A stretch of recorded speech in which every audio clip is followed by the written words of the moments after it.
Hello, my name is Caroline Taylor.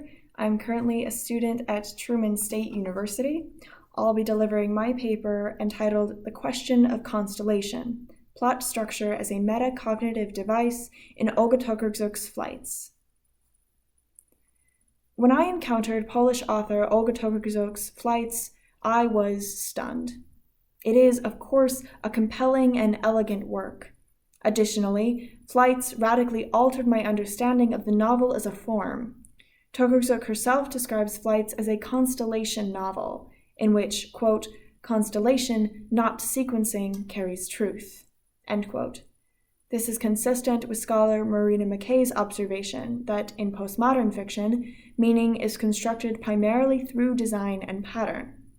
Flights comprises a series of micro-fictions, each rendered significant within the context of the entire work. This profound relationality voids the boundaries of time and space. Characters separated by decades and continents are placed in proximity. Readers are introduced to brilliant anatomists, to the late Chopin's sister, to a Buddhist traveler, to a housewife turned runaway on the streets of Moscow.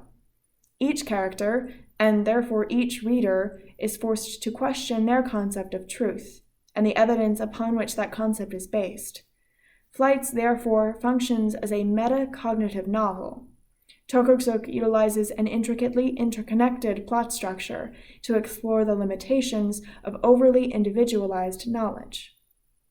The very idea that knowledge can be overly individualized is based on the recognition of our predilection for connectivity.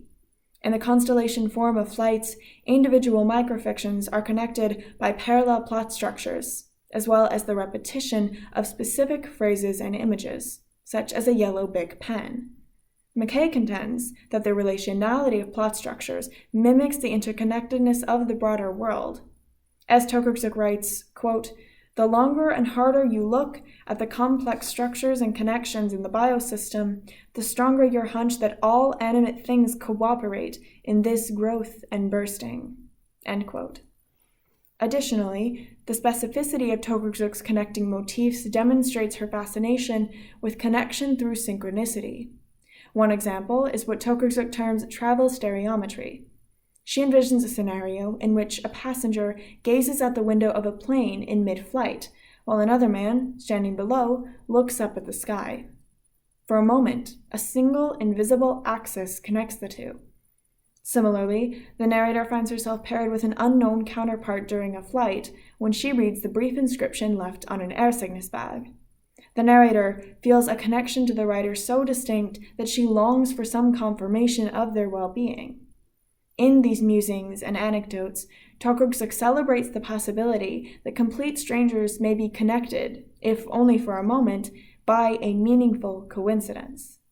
It is through these wonderfully chance connections that we discover and rediscover our innate desire for interrelationship. The antithesis of this connectivity is found in the motif of the bird's eye view. Within Flights, the bird's eye view is characterized by both its positional relationship to the subject and its temporality. The object of study is perceived at a single fixed position in space and time. In other words, the aerial perspective is that of an individual, theoretical observer. Tokarczuk translates the bird's eye view as literally as possible by incorporating a unique visual plot device, hand-drawn maps. One, based on a manuscript from the year 1200, depicts the city of Jerusalem. Another, 1850 St. Petersburg.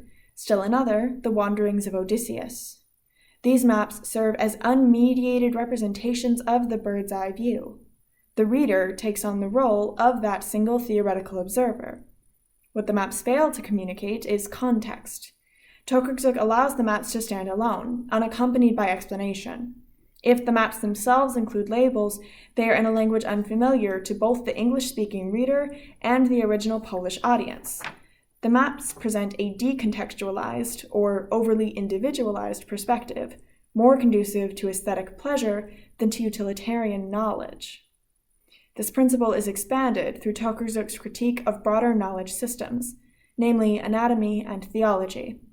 Tokarczuk suggests that the collective dimensions of these disciplines allow us to extend beyond the bounds of individual experience.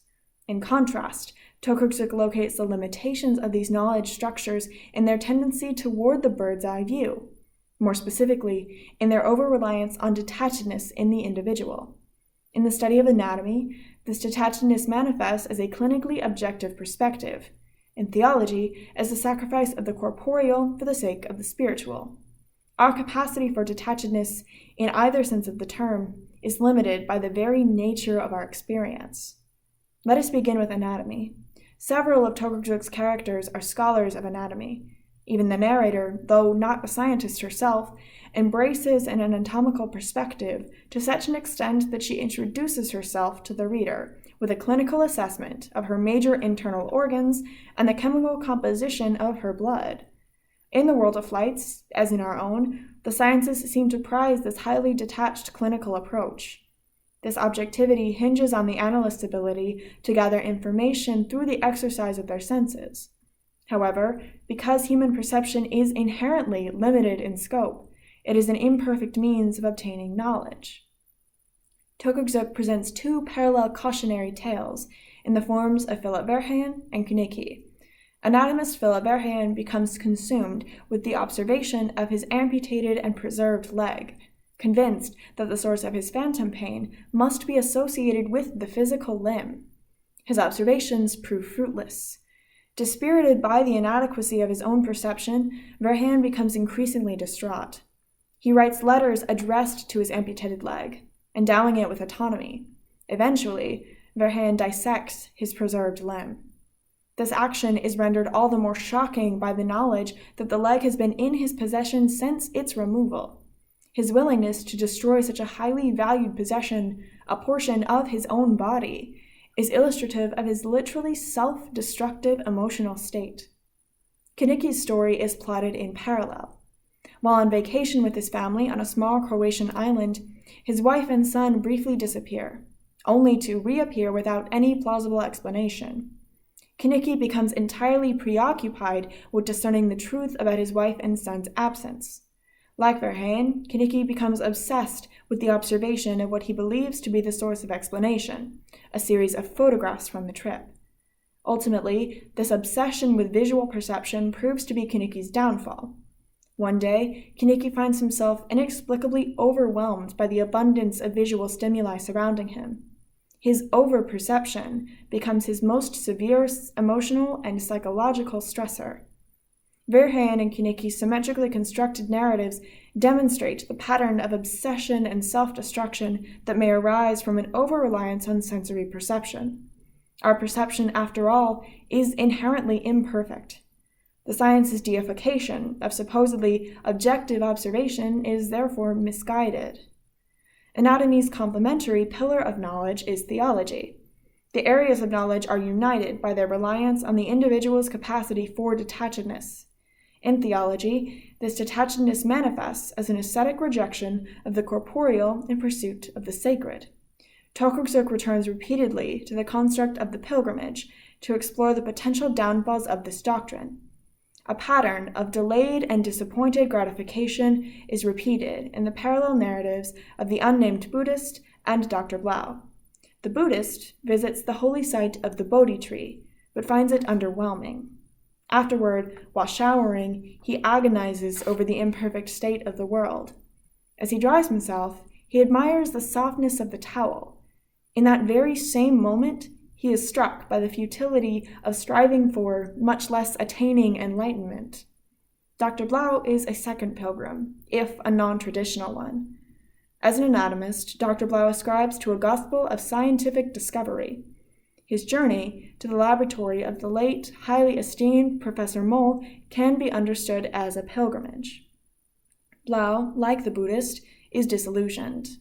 He is disgusted by the late Moll's wry sense of humor, exhibited by the fact that he wired his preserved cat to play Queen's "I Want to Live Forever" upon examination.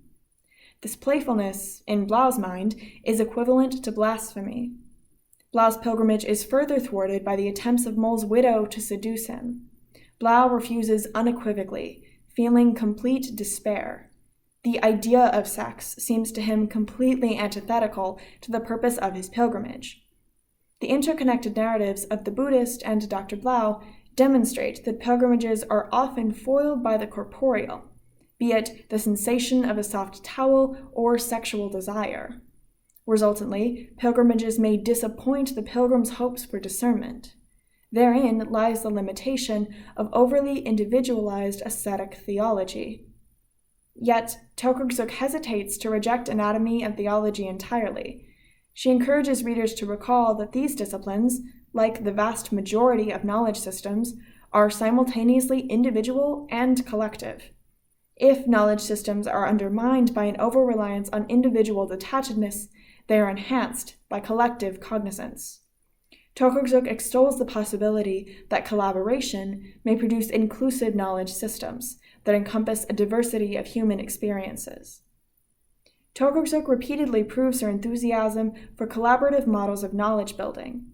One example is the construction of a shared vocabulary, modeled by a character named Eric. During his time in prison, Eric and his fellow inmates develop a shared lexicon based on Melville's Moby Dick. Their common vocabulary not only facilitates a sense of community, but allows them to envision a viable future beyond prison. A second model is that of a shared documentation practice. Tokarczuk's narrator gives the example of Wikipedia, an ever-evolving store of communal knowledge she praises as, quote, mankind's most honest cognitive project, end quote. The narrator herself collaborates with Alexandra, a woman who's traveling the world in order to write an exhaustive catalog of humanity's crimes. The narrator's commitment to collective knowledge building is reaffirmed in the final segment of the novel. The narrator observes, quote, there are lots of us who write each other down. We will reciprocally transform each other into letters, immortalize each other, end quote. It is through the collaboration of knowledge-building communities that we extend beyond the borders of individual experience. In this exterritorial space, we encounter the most profound truths accessible to humankind. Within the pages of Flights, Tokarczuk evidences her own maxim that Constellation carries truth. Form and function are harmoniously married. Tokarczuk makes masterful use of plot connectivity to construct a metacognitive critique of our shared knowledge systems. Disciplines such as anatomy and theology are undermined by their over-reliance on individual detachedness, but are diversified by their collective dimensions.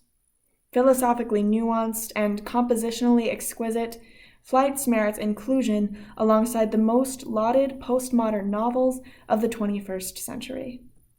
Thank you.